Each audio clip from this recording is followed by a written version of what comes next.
I mean, because you hear about like guys like Gregory Rousseau or Brevin or those guys. Like I haven't heard a single thing about De'Aaron. I heard he's shorter than Tate, dude. Like he is. He's. I mean, he. That's why. I mean, that's why I said like he's not a. I mean, that's definitely probably one of the biggest hacks on him is that he's not a tall guy.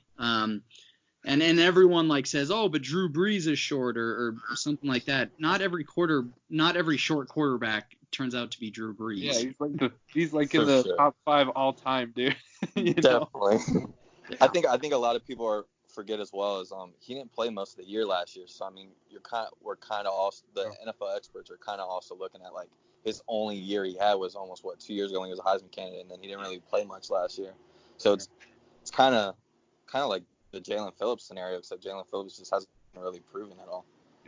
Yeah. Well, and that's the next guy I want to talk about because I mean, there's probably Jalen Phillips. I think I don't even know if there's a close second, but that guy's probably got more publicity and more hype around him after the first 3 days than anyone. The dude, I will gladly admit when I'm proven wrong because I was very skeptical about Jalen going in, and obviously we have to wait until they start playing other teams, but dude gained 40 pounds, and one of the reports said yesterday or 2 days ago that he's literally unblockable, and that there was an article put out, and they said that how Miami has 2 first-round defensive ends on it, and it's Gregory Rousseau and Jalen Phillips. And they didn't even mention Quincy Roche until later, and so I don't know, man. Like, I think he's in for a really big season, and he'll be back next year too. Yep. Well, yep. that is unless he plays so well he gets drafted. But dude, I'm right there with you as well, Marsh, man. I was one of those guys that was skeptical about him, especially once we signed him. Like you saw like the before and after picture of him on Twitter. I mean, when he first got to us, he was a really skinny brim defensive end. I mean, he had the hype around him, but I was skeptical on the injuries, and then I mean when he started dropping out mixtapes and songs, I was even more skeptical. I was like, I don't know if he could rap or play football. And then I mean now he's definitely, like you said, gained all that weight. And one thing I saw was that he blew past Nelson twice, so I don't know if that's a good thing or a bad thing for us. But another cool thing I saw in the interview was that they tried. I see a lot of not only Kane fans but other rival fans when I bring up Jalen Phillips, they try to compare it to the Hill situation. And one thing I thought that was interesting was that Hill missed most of spring, where Jalen Phillips is coming in for the whole spring and already went through that conditioning.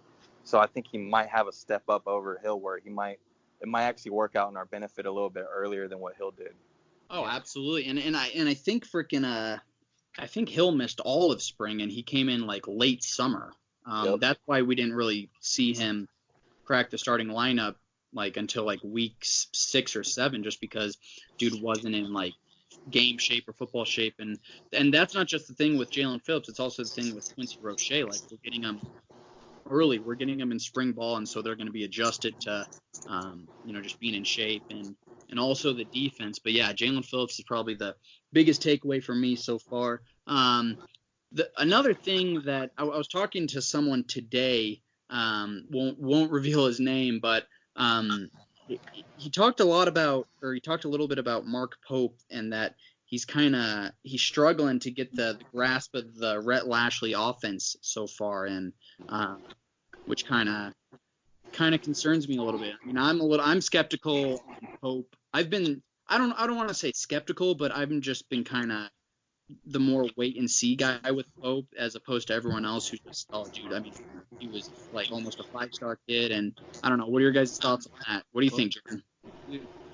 Considering that Will Mallory said that it only took 15 minutes to learn the phone, pretty worrisome, bro. You know what I mean? Like, if they guys 15 minutes and Pope can't get it at all, then I don't know. I don't know, man. I mean, that's a little concerning to me. I mean, Mark Pope was one of those guys that I think we all thought, like you guys said, I mean, 5-star. He's like one of the only 5-stars on the team, I'm pretty sure. And he has yet to pop into the scene like we thought he would. But hearing guys like Daz Worsham's route running, Cliff talking about Xavier Restrepo's quick and shiftiness, reminding him of a Edelman type, and then like you guys were hyped on him, man, and now I gotta say, dude, I am definitely on the bandwagon of Keyshawn, man. That kid is going to blow up. I think you're going to see a lot of him, and Jeremiah Payton is going to have a big year. And then based off those videos, man, I think De'Aaron King already has his go-to receiver in Wiggins. Well, and dude, I mean, if Pope's not careful, like his spot could be taken. I think I honestly wouldn't be surprised if our three receivers going into September 5th is Wiggins, Harley, and Peyton instead of Pope as that third guy. And Harley is another guy that I've heard is like tearing it up. Like I'm a big fan of Mike Harley. I think he gets overlooked a lot just because of the hype around Pope and Wiggins and also Peyton on the come up. I think Harley is a guy that he started to finally break out last year, and dude, he's fast, bro. Like that dude can run, and he's a good veteran person to have on the team and also in the wide receiver room. And so I'm just saying, like, don't sleep on Mike Harley. Yeah, no, I mean, he had a good last for sure. year. He's our returning leading receiver. Actually, it might have been Brevin, huh? But in the wide receiver room, Harley is the leader in returning yards, and the opportunity's there. And like you were saying, you're worried about Pope. When I was talking to Cliff on the phone earlier, he was actually a little more enthusiastic about Restrepo than he was on the podcast. I think he toned it down a little. But dude, I'm worried that Pope might be behind Harley and Restrepo, and he needs to show out, or else he can lose his spot. Yeah, for sure. I think Harley. Hopefully, Harley doesn't focus more on being like the vet in the wide receiver room, because I think that's also he's playing a big role in that as well. Like Marsh was saying, one thing we are missing with KJ being gone is that vet and that leader in the wide receiver room, and I think he pretty much knows that it's his time to control that room. But I don't, like you said, man, I don't know if he's gonna get passed up by some of these young guys. Yeah, and I don't know, but he could. Like I say that a little, and people are like, I don't know, Marsh, but I'm like, just wait and see. I mean, I hope that he breaks out. I hope that he becomes who we all think that he can be. But I feel like that's I'm trying to think if there's anything else on the offense that he's talking about. Jason Blissett apparently is trying out defensive end. He's a guy from defensive tackle. He's a guy that I'm pretty high on, that I think he could kind of make some plays this year and be in that second rotation for defensive tackles. I think he could be lined up next to Jordan Miller as that second rotation. But apparently he's moving to defensive end, which is a little strange just because we have about 25 defensive ends right now. So I don't know. That's just a thought for me. Brad, you got anything on that? I was more interested actually in our guy Jalar Holly twerking into the starting rotation. I mean, usually he's twerking on the sidelines, but I've heard that he's getting some reps at D tackle, like actually first, second rotation. So I mean, I don't know if that's a good sign or a bad sign that maybe Blissett is moving over to DN. But I mean, worst case scenario, we're going to be 2 or 3 deep at DN and D tackle, it looks like.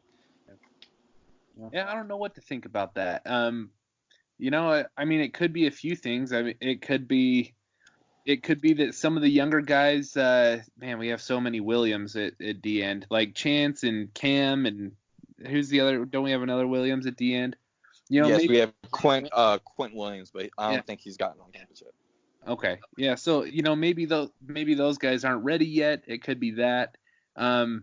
Maybe they're thinking that Phillips is going to have a good enough year that he's only here for one season, and so just have some depth and experience after we get 3 guys leaving, if that happens.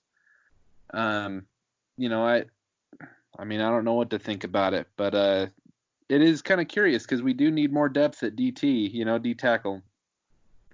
Yeah, absolutely, and yeah, DT. I think I'm really excited to see what Nesta does. I just hope that he can stay healthy the whole year, because I think a lot of people are down on Nesta just because, I mean, his first 2 years haven't really matched his mouth at times. I mean, the dude was injured for half of last year, and before that he was behind guys like Gerald Willis, things like that. I think Nesta's in for a huge year. I really, really like John Ford, and I think Jordan Miller is another really, really solid defensive tackle, and we're kind of just waiting on that. Like, who's the next guy to fall in line for defensive tackle? And there's a plethora of redshirt freshmen at that position. So, but yeah, really kind of not confused, but kind of surprised that they're trying Blissett at defensive end. But I mean, besides that, I've just heard solid things about the defense, man. I heard that Christian Williams and Corey Couch are, pushing Al Blades Jr. and DJ Ivy for that starting cornerback spot.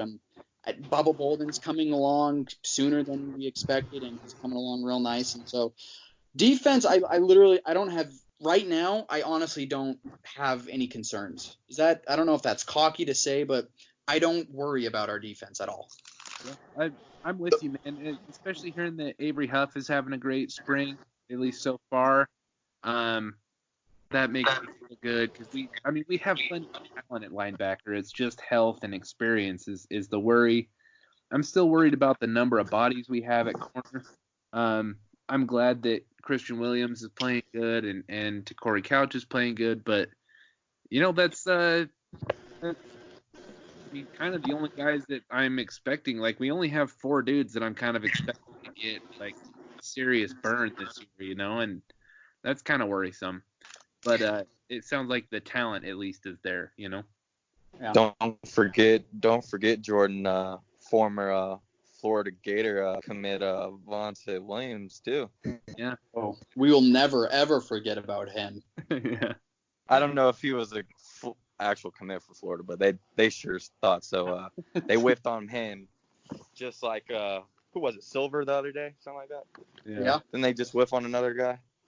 They always got something going on up there. But yeah, don't even get me started on Avonte, because I'll just start going off for like I feel the same way about it. Like, I feel the same way about Avonte as I do about Jalen Knight, and I think those two guys are going to be I think they're both going to contribute as a freshman, and I think like they are future superstars. And I'm really happy that that Cliff gave me a shout out when talking about Rooster too, because I think that kid is going to be like just an absolute stud for the Canes for the next several years at running back. Oh yeah, dude. I mean, because I agreed with you. I had him pegged as the number 2 back, and I said that I think he could get up to 400 rushing yards. I think we'll use him a lot in the passing game. I think he'll get some all freshman team ACC love. But man, you just your love for Roosters at a different level than mine, bro. So I knew that you'd be pumped when I was hearing that. I was like, oh man, Marsha's gonna love this dude. And I was talking to Cliff earlier today, and Knight he looks bigger. He looks just put together, and I gotta tell you, I'm just like, I was really excited about this freshman class, just like going into the spring ball, but like I'm like they're like exceeding my expectations right now, especially the wide receivers, like, and our boy Keyshawn Smith, like that kid is going to surprise a lot of people. I mean, he's already doing it, but kid was the steal of the 2020 recruiting class, and like he's gonna do really good things for the Canes. Yeah, I couldn't agree more, man. I think he's definitely gonna be a fan favorite. And like I said earlier with Cliff, man, Coach Feely is putting in that work. You want to talk? I mean, our freshman guys are super talented, but not only our freshman guys, but it just seems like all of our guys are starting to like mold and actually look like a college football player. Just their body and size, their transformation within months. Like we touched on Jalen Phillips gaining all this weight. I think someone said the other day that Xavier Restrepo is up to like 202 pounds. Did I read that correctly? Yeah. But, I mean, that the strength and conditioning, man. I mean, these guys are definitely in shape, especially with this up tempo pace. Now it's like everybody It's either you're